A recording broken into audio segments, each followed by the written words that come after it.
À la fin de l'année 2024, après plus de 13 années de guerre continue et plus de 650 000 morts, le régime d'Assad en Syrie s'est enfin effondré à la suite d'une vaste offensive renouvelée lancée par la faction HTS soutenue par la Turquie.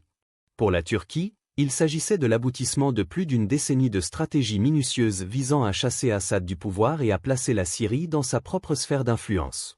Depuis que la guerre civile voisine avait éclaté en 2011, la Syrie était devenue un foyer de chaos qui avait encombré la Turquie d'une litanie de problèmes qu'elle ne pouvait jamais résoudre facilement. Plus de 3 millions de réfugiés syriens avaient fui la guerre et traversé la frontière pour entrer en Turquie, mettant à rude épreuve les ressources turques et attisant des sentiments anti-arabes et anti-réfugiés parmi la population turque qui devenait de plus en plus hostile à leur présence. L'armée américaine était venue soutenir les factions kurdes syriennes dans leur quête d'autonomie en Syrie car elle s'était révélée prête et capable de vaincre Daesh dans le pays. Mais ce faisant, elle avait essentiellement créé un petit État kurde de facto soutenu par les États-Unis dans le nord-est syrien, directement sur la frontière sud de la Turquie, ravivant la cause du nationalisme et du séparatisme kurde depuis le sud-est turc également, et offrant au groupe militant kurde PKK une base arrière sûre pour coordonner des attaques en Turquie. Et au fur et à mesure que la guerre en Syrie avançait, le régime d'Assad devenait de plus en plus dépendant de l'influence et du soutien de la Russie et de l'Iran, deux grands rivaux géopolitiques régionaux et historiques de la Turquie qu'elle répugnait à voir prendre l'avantage sur sa frontière sud. Donc, tout à coup, fin 2024, lorsque les rebelles syriens soutenus depuis des années par la Turquie parvinrent à renverser le régime d'Assad et à s'emparer du pouvoir, la Turquie se retrouva soudain être le principal faiseur de roi dans le pays et la nouvelle source dominante d'influence extérieure. Presque du jour au lendemain, tous les problèmes que la Syrie causait à la Turquie depuis 13 ans semblaient enfin devoir disparaître. L'influence russe et iranienne dans le pays fut paralysée et remplacée par la leur dans les couloirs du pouvoir. Les millions de réfugiés syriens encore présents en Turquie pouvaient enfin être rapatriés dans une grande victoire politique. Et surtout, la Turquie obtint l'effet de levier qu'elle recherchait depuis des années sur le PKK kurde, contre lequel elle menait une sanglante insurrection depuis des décennies. Le PKK avait commencé son insurrection armée contre l'État turc à la fin des années 1970, réclamant d'abord l'indépendance totale des zones à majorité kurde du sud-est turc, puis modifiant ses exigences pour une autonomie. La Turquie avait toujours refusé et les avait combattus dans une guerre longue, épuisante et sanglante qui avait coûté des dizaines de milliers de vies pendant des décennies et était devenue la principale menace sécuritaire géopolitique de la Turquie. Au moment où les Kurdes syriens établirent leur proto-État soutenu par les États-Unis de l'autre côté de la frontière dans les années 2010, les Turcs considéraient le gouvernement kurde syrien et le PKK comme fondamentalement indistinguables. Cela signifiait qu'ils avaient l'impression de faire face à un petit État dirigé par le PKK directement sur leur frontière sud qui coordonnait et orchestrait l'insurrection qui faisait rage de l'autre côté en Turquie.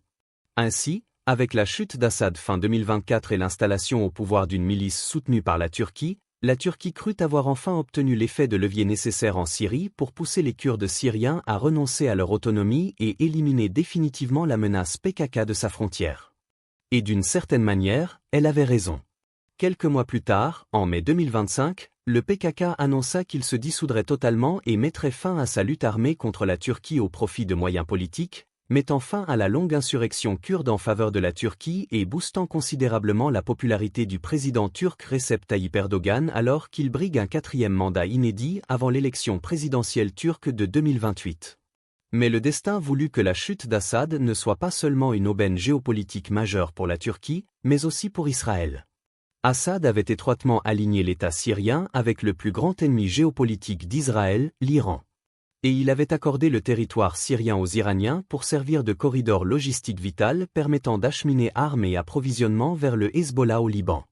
Le renversement d'Assad et la paralysie de l'influence iranienne dans le pays éliminèrent ce pont terrestre crucial pour le Hezbollah, ce qui, à lui seul, représentait déjà une victoire géopolitique majeure pour Israël. Mais Israël ne faisait pas non plus confiance à l'arrivée au pouvoir en Syrie de la faction militante HTS soutenue par la Turquie et de son leader Ahmed al-Shara. HTS et al-Shara ont tous deux un passé islamiste sunnite radical et djihadiste. Al-Shara fut autrefois membre d'Al-Qaïda, tandis que HTS fut initialement fondé comme la branche opérationnelle d'Al-Qaïda en Syrie avant de s'en séparer pour devenir une entité distincte en 2017. Al-Shara a depuis publiquement renoncé au djihadisme et à l'extrémisme, déclarant qu'il ne cherche de querelle avec personne au-delà des frontières syriennes et qu'il ne veut surtout aucune confrontation avec Israël. Il a même suggéré à plusieurs reprises qu'il était ouvert à ce que la Syrie reconnaisse formellement Israël sous certaines conditions. Pourtant, beaucoup au sein de l'establishment sécuritaire israélien ne lui font pas confiance, ni à HTS. Beaucoup estiment qu'Al-Shara dira et promettra n'importe quoi en ce moment pour obtenir légitimité, reconnaissance et allègement des sanctions afin d'améliorer la situation économique désastreuse de la Syrie après plus de 13 ans de guerre totale dévastatrice et plus d'un demi-siècle de régime totalitaire et corrompu sous la famille Assad. Ils craignent qu'une fois les conditions économiques sérieusement améliorées, Al-Shara et HTS puissent revenir à leur passé djihadiste et menacer à nouveau Israël. Et dans l'environnement sécuritaire post-7 octobre, Israël se méfie profondément de tout ce qui même vaguement ressemble au djihadisme à n'importe laquelle de ses frontières. Pendant des années avant l'attaque du 7 octobre, le gouvernement israélien considérait généralement le leader du Hamas, Yahya Sinwar, comme une sorte de pragmatique avec lequel on pouvait traiter. Sinwar avait permis aux Palestiniens de Gaza de travailler de l'autre côté de la frontière en Israël. Il gardait ses distances avec les factions palestiniennes plus radicales comme le djihad islamique palestinien et montrait une volonté de négocier et de faire des compromis à court terme. Et pourtant, Sinwar planifia et exécuta l'attaque surprise la plus meurtrière qu'Israël ait jamais connue le 7 octobre 2023. Depuis, le gouvernement israélien est obsédé par l'établissement de zones tampons autour de toutes ses frontières afin d'éloigner tout autre groupe djihadiste potentiel qui pourrait l'attaquer, même si cela signifie violer ouvertement le droit international et occuper davantage de territoire dans des pays étrangers. C'est pourquoi les Israéliens ont envahi le sud Liban fin 2024 et continuent d'occuper ce qu'ils appellent 5 zones stratégiques clés du pays pour maintenir une zone tampon contre le Hezbollah. Et c'est pourquoi ils ont saisi l'opportunité que le chaos en Syrie leur offrait après la chute d'Assad avec une nouvelle invasion en Syrie. Plutôt que d'attendre de voir ce qui allait se passer, les Israéliens décidèrent finalement de se préparer à un éventuel gouvernement hostile en Syrie en taillant préventivement une sphère d'influence dans le sud du pays pendant qu'ils en avaient l'occasion. Le lendemain de la fuite d'Assad, l'armée israélienne lança une invasion terrestre limitée depuis le Golan occupé et s'empara du contrôle de la majeure partie de la zone tampon établie par l'ONU entre le Golan et le reste de la Syrie. Après la fuite de l'armée syrienne de la zone, l'aviation israélienne mena ensuite une campagne de bombardement incessante à travers toute la Syrie qui frappa des centaines de cibles et paralysa les capacités militaires du nouveau gouvernement, détruisant ses moyens navals et aériens, éliminant ses défenses antiaériennes et équipements lourds et rayant ce qui restait des stocks d'armes chimiques du régime Assad. Puis les Israéliens exigèrent l'établissement d'une nouvelle zone démilitarisée dans le sud de la Syrie au sud de Damas, qui serait appliquée par l'aviation israélienne avec ou sans le consentement du nouveau gouvernement syrien, avertissant que tout matériel militaire syrien pénétrant le sud du pays serait considéré comme une menace et immédiatement attaqué. Or, bien qu'Israël ait tenté de présenter tous ses mouvements en Syrie comme purement défensifs, ils apparaissent tout sauf cela aux yeux du nouveau gouvernement syrien et de la Turquie. La Turquie redoute particulièrement les attaques de plus en plus débridées qu'Israël lance à travers le Moyen-Orient depuis le 7 octobre et craint également que l'objectif final d'Israël en Syrie soit de morceler le pays et de saper tous les gains qu'elle pensait avoir obtenus avec le PKK et la question de l'insurrection kurde. Depuis l'attaque du 7 octobre 2023, Israël a lancé des invasions terrestres au Liban et en Syrie et bombardé massivement les deux pays. Il a mené de vastes raids aériens au Yémen et en Iran. Et surtout pour les calculs géopolitiques turcs, il a récemment bombardé le Qatar également, ce qui a choqué la Turquie jusqu'au plus profond d'elle-même. Début septembre 2025, l'aviation israélienne a mené une frappe aérienne sur un complexe résidentiel gouvernemental qatari dans la banlieue de la capitale Doha. Israël a déclaré que l'attaque visait des cadres supérieurs du Hamas présents dans le bâtiment et qui participaient activement à des négociations de cessez-le-feu avec les États-Unis sur la guerre de Gaza. L'attaque échoua à éliminer les plus hauts responsables du Hamas présents et causa, selon les rapports, la mort d'au moins 6 personnes, 5 cadres subalternes du Hamas, un officier de sécurité qatarien ainsi que 4 blessés. L'attaque fut inédite et choquante pour plusieurs raisons. D'abord, le Qatar sert depuis longtemps de médiateur neutre dans les nombreux conflits du Moyen-Orient et accueille depuis des années négociateurs du Hamas, d'Israël et des États-Unis, leur offrant un lieu de rencontre considéré comme sûr et neutre pour toutes les parties. Mais l'attaque israélienne contre les négociateurs du Hamas au Qatar a désormais brisé de façon définitive cette image soigneusement cultivée. Cela s'ajoutant aux précédentes frappes aériennes israéliennes au Qatar quelques mois plus tôt. Il s'agissait de la première fois qu'Israël attaquait directement le territoire d'un membre du Conseil de coopération du Golfe. Et peut-être surtout, de la première fois qu'Israël attaquait directement le territoire d'un pays proche allié des États-Unis. Le Qatar est un allié majeur hors OTAN des États-Unis et abrite la plus grande base aérienne américaine du Moyen-Orient à Al-Udeid. Pourtant, les États-Unis n'ont pratiquement rien fait pour empêcher Israël d'attaquer le territoire qatarien et n'ont offert aucune véritable réprimande sérieuse après coup de coude après coup hormis une simple condamnation. Le Qatar est aussi le plus grand allié régional de la Turquie au Moyen-Orient. Et la Turquie craint que si Israël a osé frapper le territoire qatarien, il pourrait oser frapper le sien également. Israël accuse depuis plus de 10 ans la Turquie de fournir une assistance matérielle au Hamas et d'offrir à ses dirigeants un espace sûr pour opérer. La Turquie n'a jamais reconnu le Hamas comme organisation terroriste, ce à quoi les Israéliens s'attendaient après qu'elle eût reconnu le PKK comme tel, mais cela n'est jamais arrivé. Le président Erdogan a à plusieurs reprises fait l'éloge du Hamas et a régulièrement reçu de hauts responsables du Hamas sur le sol turc pour des rencontres diplomatiques, malgré les accusations israéliennes selon lesquelles le Hamas y planifiait et coordonnait des attaques contre Israël. Donc, après l'attaque israélienne contre des membres du Hamas au Qatar, la Turquie craint désormais qu'Israël puisse à l'avenir attaquer des membres du Hamas sur le sol turc aussi. Et elle craint également que sa relation étroite avec les États-Unis ne l'empêche pas. La Turquie est membre de l'alliance militaire de l'OTAN. Ainsi une attaque israélienne sur le territoire turc visant des membres du Hamas pourrait pousser la Turquie à tenter de déclencher l'article 5 et mobiliser le reste de l'alliance contre Israël. Mais après que les États-Unis semblent avoir laissé faire et permis à Israël d'attaquer librement le territoire du Qatar, allié majeur hors OTAN, la Turquie doute désormais de la réelle détermination américaine à tenir Israël en laisse. Et elle craint que la garantie de sécurité américaine et de l'OTAN ne pèse moins que jamais face à Israël. En résumé, l'attaque contre le Qatar et toutes les attaques israéliennes précédentes contre l'Iran, le Yémen, la Syrie et le Liban ont montré à la Turquie qu'elle ne peut exclure une attaque israélienne sur son propre territoire à un moment donné, surtout si elle continue d'accueillir des membres de la direction du Hamas, ce qui, sous la présidence Erdogan, est probable. La Turquie et Israël entretiennent une relation historique compliquée qui fut autrefois bien plus amicale qu'aujourd'hui. La Turquie fut le tout premier pays musulman à reconnaître l'État israélien peu après sa création en 1948. Et les deux restèrent fermes alliés des États-Unis contre le bloc soviétique pendant toute la guerre froide. Jusqu'aux années 2020, la Turquie était l'un des rares pays musulmans à maintenir sa reconnaissance formelle d'Israël, offrant aux Israéliens ce qui fut pendant longtemps un rare cas de légitimité dans le monde musulman. En échange, Israël aida grandement l'armée turque en partageant du renseignement, en contribuant à son programme de missiles et en aidant à moderniser son armée de l'air. Israël aida la Turquie à combattre l'insurrection du PKK et Arma et forma l'allié turc, l'Azerbaïdjan, lors de ses guerres victorieuses contre l'Arménie. Israël et Turquie partageaient des ennemis communs même après la fin de la guerre froide, l'Iran et la Syrie assadiste, ce qui maintint leur coopération. Mais dans les années 2000 et 2010, alors qu'Israël et la Turquie devenaient plus religieux et moins laïques, les relations se détériorèrent rapidement. Elles plongèrent après 2010 lorsque l'armée israélienne arraisonna et ouvrit le feu sur un navire civil turc, le Mavi Marmara, qui tentait de forcer le blocus naval israélien de Gaza pour livrer de l'aide humanitaire. 10 civils turcs furent tués par les tirs israéliens et des dizaines blessés, ce qui entraîna une forte dégradation des relations diplomatiques turques avec Israël. La Turquie exigea des excuses et des compensations qu'Israël refusa, entraînant la suspension de tous les liens et coopérations militaires avec Israël. Par la suite, Israël chercha à rééquilibrer sa position géopolitique régionale pour compenser la perte de la Turquie comme allié.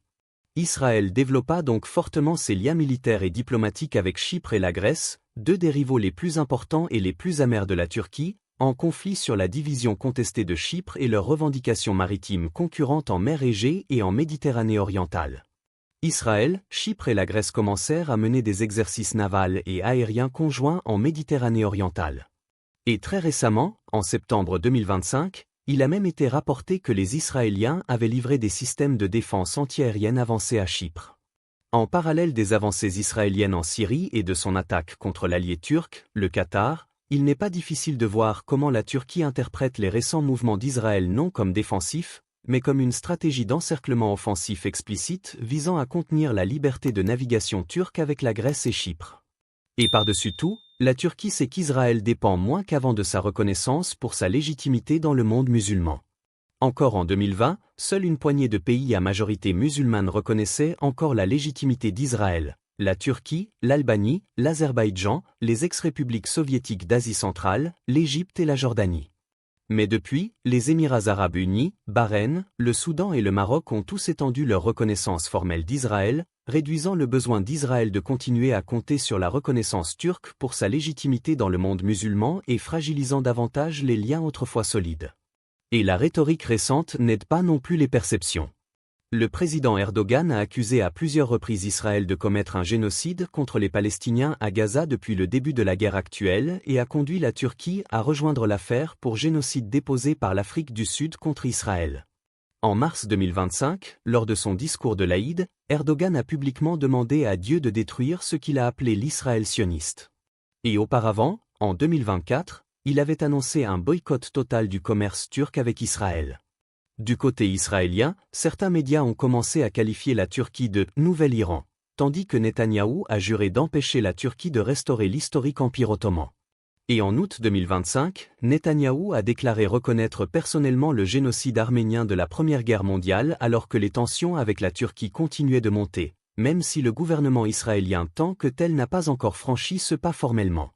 Compte tenu de tous ces développements et de l'accueil fréquent par la Turquie des dirigeants du Hamas, les dirigeants israéliens craignent les ambitions ultimes de la Turquie en Syrie dans le monde post-Assad.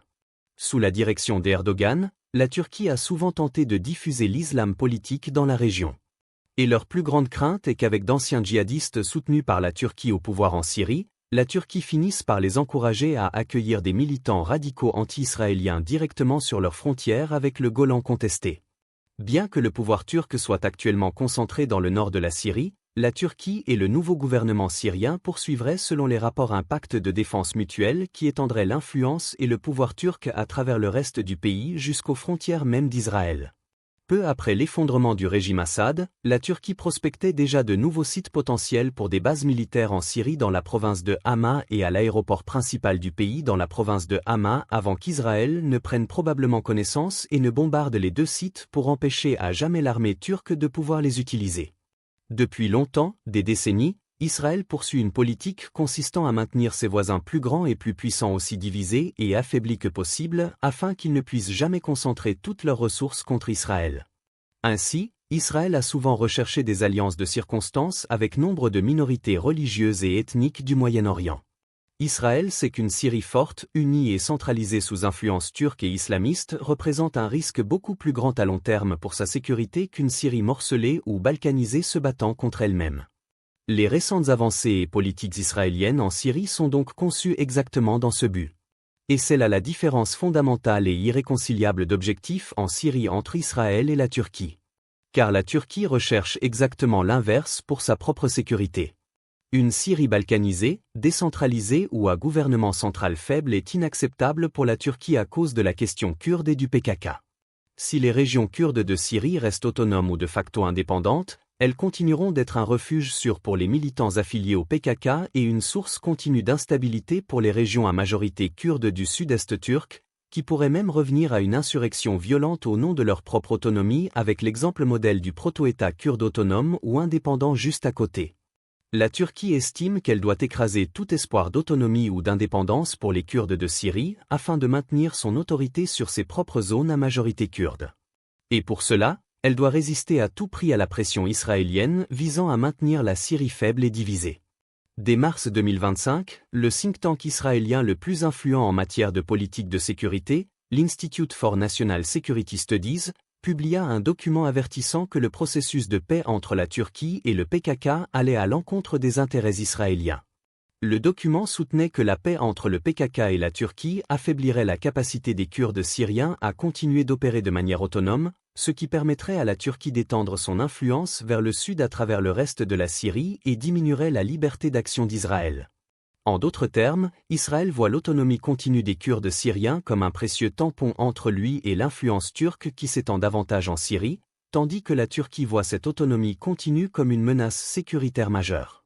À bien des égards, la Syrie ressemble à la Yougoslavie du Moyen-Orient. C'est un endroit bien plus divers que la plupart des Occidentaux ne le réalisent, ce qui explique pourquoi maintenir l'État entier uni a été un défi monumental pendant des décennies. Il est difficile de cerner précisément la diversité en Syrie car il n'y a pas eu de recensement officiel incluant la question de l'appartenance religieuse depuis 1960.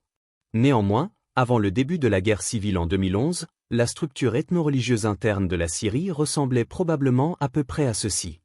Les Arabes musulmans sunnites formaient la majorité avec entre 55 et 60% de la population totale. Mais à un peu plus de la moitié, il existait et existe encore des minorités ethno-religieuses importantes. Environ 10 à 12% étaient des Arabes alaouites, largement concentrés dans les deux provinces côtières de Latakia et Tartou où ils forment des majorités locales. Les croyances et coutumes alaouites diffèrent sensiblement de l'islam mainstream à plusieurs égards, ce qui a suscité une controverse considérable sur la façon de les classer. Contrairement aux musulmans mainstream qui croient en une vie après la mort au paradis ou en enfer et en l'unicité absolue de Dieu, les alaouites croient généralement en un système de réincarnation terrestre. Ils croient que Dieu se révèle sous forme de trinité divine plutôt qu'unique. Et ils n'ont aucune interdiction de l'alcool et utilisent le vin dans leurs rituels. Les alaouites eux-mêmes considèrent leur foi comme islamique. Mais de larges franges tant sunnites que chiites la rejettent et considèrent les alaouites assez différents pour constituer une religion totalement séparée, y compris les groupes plus radicaux comme Al-Qaïda et Daesh. Environ 8 à 10% de la population syrienne étaient des Kurdes sunnites pratiquants. Bien que les Kurdes de Syrie partagent la même religion que la majorité arabe sunnite, ils sont aussi distinctement non-arabes et parlent une langue totalement différente sans aucune intelligibilité mutuelle.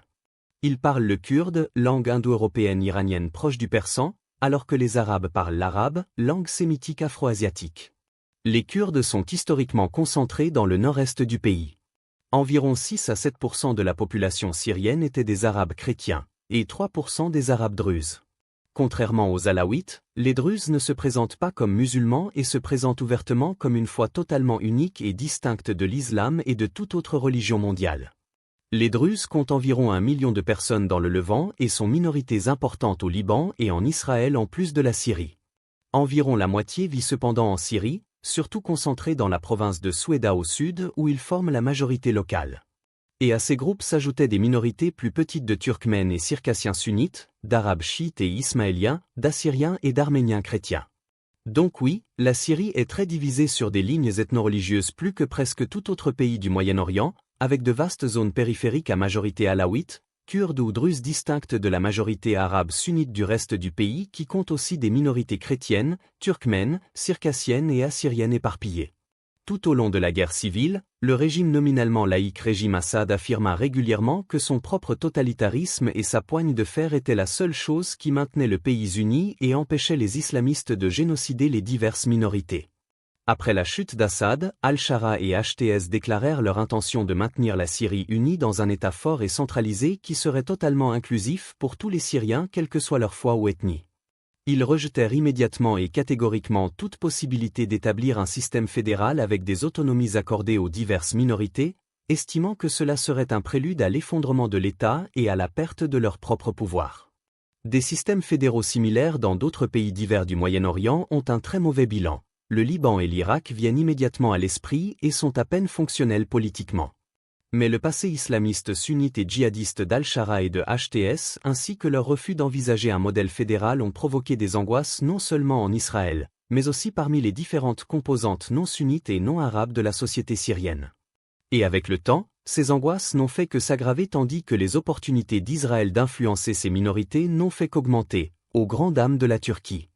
En mars 2025, des loyalistes d'Assad dans les zones à majorité alaouite de la côte syrienne lancèrent une violente insurrection contre le nouveau gouvernement.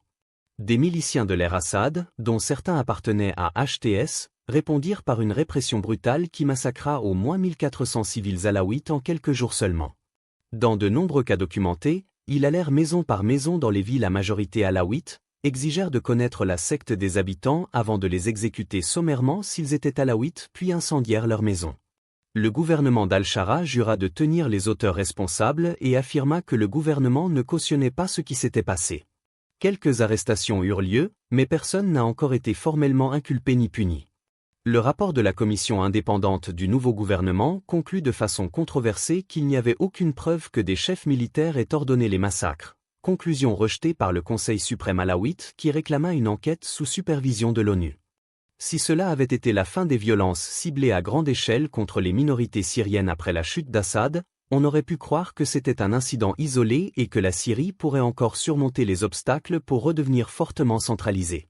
Mais quelques mois plus tard, une violence encore pire éclata entre le gouvernement et la population druze dans la province méridionale de Soueida. En juillet 2025, un groupe de bédouins sunnites kidnappa un marchand de légumes druze sur une autoroute de la province. Les milices druzes menèrent alors des attaques de représailles contre la communauté bédouine, ce qui dégénéra rapidement en affrontements et massacres à grande échelle entre milices druzes et bédouines à Soueida. Le gouvernement HTS accusa les Druzes de Soueida de résister à l'autorité du gouvernement central et commença à déployer l'armée pour marcher sur Soueida afin de les écraser et rétablir l'ordre. L'armée imposa aussi un blocus de la province de Soueida, restreignant l'accès aux routes et l'entrée des convois humanitaires. Et c'est à ce moment qu'Israël vit surgir une opportunité géopolitique majeure. Israël compte lui-même une minorité druze importante. 150 000 Druzes vivent à l'intérieur de la ligne verte avec pleine citoyenneté israélienne, et 25 000 Druzes non-citoyens vivent dans le Golan occupé. Les Druzes d'Israël sont profondément intégrés à l'État israélien et largement considérés comme loyaux en raison de leur participation massive à l'armée israélienne. Naturellement, la population druze israélienne s'inquiéta énormément du sort de ses frères de l'autre côté de la frontière. À ce moment, Benjamin Netanyahou saisit l'occasion en se déclarant protecteur de toute la communauté druze par-delà les frontières et lança une intervention armée en Syrie. Affirmant que l'armée syrienne avait violé la zone démilitarisée souhaitée par Israël dans le sud et était impliquée dans le massacre des Druzes, l'aviation israélienne pilonna les colonnes de l'armée syrienne avançant vers Soueida. Puis, escaladant encore, elle bombarda le QG du ministère syrien de la Défense à Damas et une zone proche du palais présidentiel. L'intervention israélienne fut décisive, força l'armée syrienne à se retirer de Soueida en quelques jours et permit aux Druzes syriens d'imposer un cessez-le-feu à leurs conditions, conservant leur autonomie de facto en Syrie, confiant dans la protection israélienne. Après Soueida, jusqu'à 2000 personnes étaient mortes, presque la moitié étant des civils druzes, le tout en quelques jours. Israël, ironiquement, justifia son intervention en Syrie comme une mission humanitaire pour défendre les Druzes de la violence, alors même qu'il mène une campagne génocidaire de victoire totale contre le Hamas à Gaza, causant une souffrance humaine d'un ordre de grandeur supérieur. La géopolitique place toujours les intérêts d'abord et les préoccupations humanitaires en second.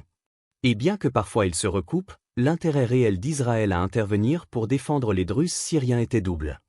Premièrement, Israël veut maintenir sa sphère d'influence sur le sud de la Syrie et utiliser les Druzes syriens comme force proxy pour maintenir un tampon contre le gouvernement islamiste de Damas et toute influence turque rampante. Deuxièmement, Israël sait que son soutien à l'autonomie des Druzes en Syrie renforcera la détermination des autres minorités syriennes à exiger elles aussi leur autonomie, alaouites sur la côte, kurdes au nord-est. Avec le soutien d'Israël et l'attaque massive contre leur communauté que le gouvernement n'a pu empêcher, quel intérêt les Druzes syriens ont-ils à suivre la vision d'Al-Shara d'une Syrie forte et centralisée? Après l'attaque contre les Alaouites en mars et en voyant l'attaque contre les Druzes et le soutien israélien, quel intérêt les Alaouites ont-ils à rejoindre le système?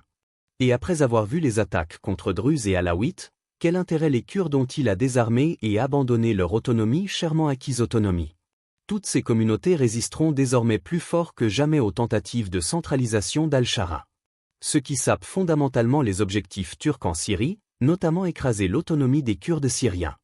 Israël et la Turquie savent aussi que les États-Unis prévoient de se retirer bientôt de Syrie et que l'administration Trump penche actuellement plutôt vers le plan turc pour la Syrie que vers celui d'Israël. Durant la campagne 2024, Trump promit de mettre fin à la présence militaire américaine de plus d'une décennie en Syrie commencée en 2014 contre Daesh puis étendue à bloquer le corridor logistique iranien vers le Hezbollah. Mais maintenant que le nouveau gouvernement HTS est farouchement anti-iranien et que Daesh est largement contenu, Trump estime que le travail des États-Unis en Syrie est terminé et que contenir Daesh serait mieux géré par un gouvernement central fort en Syrie. C'est pourquoi l'administration Trump soutient Al-Shara et la vision turque, allant jusqu'à pousser les Kurdes syriens à se réintégrer au gouvernement central et à freiner les opérations israéliennes. Mais pour Israël, la majorité des bases américaines en Syrie se trouvent dans les zones kurdes et leur présence a longtemps dissuadé la Turquie d'attaquer davantage les Kurdes syriens. Sans elle, Israël craint que la Turquie profite du vide pour étendre son influence au détriment d'Israël. D'où une urgence accrue pour Israël d'agir vite en Syrie pour sécuriser ses intérêts contre la Turquie, notamment en intervenant pour les Druzes et en incitant les Kurdes à se battre pour leur autonomie. Tout ceci est un désastre total pour les objectifs turcs en Syrie qui ne veulent surtout pas d'un proto-État affilié au PKK à leur frontière sud. Du point de vue turc, il est facile de voir les efforts israéliens pour maintenir la Syrie divisée et les Kurdes autonomes, saboter le processus de paix avec le PKK, étendre la coopération militaire avec Chypre et la Grèce comme une grande stratégie israélienne d'encerclement et de contintement de la Turquie sur presque tous les fronts méditerranéens, risquant de compromettre le rapatriement de millions de réfugiés syriens, de rallumer l'insurrection du PKK et la réélection d'Erdogan en 2028. Et la Turquie sait qu'elle a peu d'options pour répondre. Une nouvelle invasion terrestre turque dans le nord-est kurde avec l'appui de son client HTS à Damas pour rétablir l'autorité centrale syrienne ruinerait le processus de paix avec le PKK, rallumerait l'insurrection, pousserait Druzes et Alaouites encore plus dans les bras d'Israël et pourrait relancer la guerre civile ethno-religieuse. Cela renforcerait aussi l'image d'une Turquie cherchant à dominer militairement la Syrie et à restaurer l'Empire ottoman, image qu'elle s'efforce d'éviter. Et cela serait catastrophique pour l'image d'Al-Shara auprès de l'Occident. L'autre option est de se rapprocher de la Russie qui maintient ses bases de Tartou et l'attaquer. La Russie pourrait accueillir le soutien turc et HTS en échange de la garantie de garder ses bases. La Turquie et Al-Shara verraient les Russes comme un tampon utile contre Israël et un levier pour forcer les Kurdes à renoncer à leur autonomie sans combat coûteux. Mais cette option comporte aussi des risques énormes, relations exécrables avec l'Occident, perte du soutien américain actuel, et risque que Washington soutienne plutôt la vision israélienne d'une Syrie fédérale ou morcelée. En résumé, la Turquie n'a aucune option facile pour obtenir ce qu'elle veut en Syrie. HTS et Al-Shara n'ont aucun moyen simple de convaincre Kurdes, Druzes et Alaouites de s'unir sous un pouvoir central fort sous leur contrôle. Et Israël continuera de saisir toute occasion d'ajouter de la pression pour imposer sa propre vision, comme il l'a fait en s'emparant de la zone tampon de l'ONU fin 2024, en bombardant les moyens militaires syriens et en aidant les Druzes à conserver leur autonomie à l'été 2025.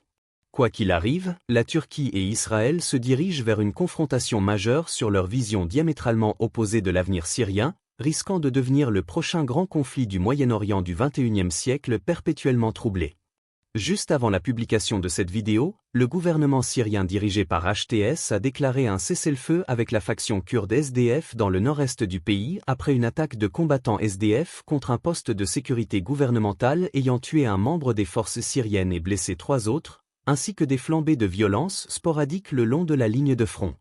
Par ailleurs, 2 ans après le début de la guerre Israël-Hamas qui fait toujours rage à Gaza, des rapports commencent à montrer comment les perceptions américaines d'Israël et de l'antisémitisme ont évolué. Les couvertures de gauche insistent sur le déclin de la sympathie américaine pour Israël sous les 50% et la hausse du soutien aux Palestiniens au-delà d'un tiers tout en dépeignant la réponse israélienne à Gaza comme excessive. Les médias de droite mettent en avant le soutien américain indéfectible à Israël, soulignent le caractère génocidaire de l'attaque du 7 octobre et minimisent les changements d'opinion. Comprendre comment la perception publique et les récits sur les conflits en cours peuvent être déformés par les biais des médias mainstream est crucial aujourd'hui. Et pour rester informé, j'utilise le sponsor de cette vidéo, Ground News. Le reste de la partie sponsor reste identique et n'est pas traduit ici car il s'agit d'une publicité inchangée. Merci d'avoir regardé.